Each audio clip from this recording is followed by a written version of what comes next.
Welcome! In today's video, we're going to walk you through the simple steps to delete a video note on WhatsApp. Whether it's a video note sent by mistake or one you no longer need, this guide will help you clean up your chats effortlessly. Let's get started. First, open the WhatsApp app on your device. Make sure you're logged in and ready to access your chats. Next, navigate to the chat where the video note is located. Once you've found it, tap and hold the video note. This action will highlight the note and bring up additional options at the top of your screen. Now, look for the delete icon. It's usually shaped like a trash bin at the top of the screen and tap on it.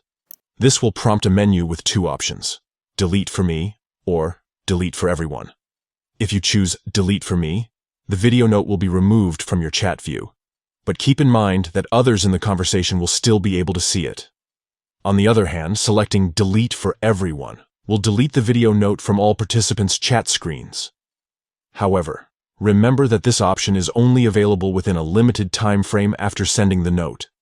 And that's it.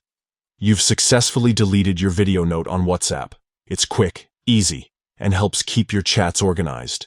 If you found this tutorial helpful, don't forget to like, share, and subscribe for more tips and tricks on using WhatsApp effectively.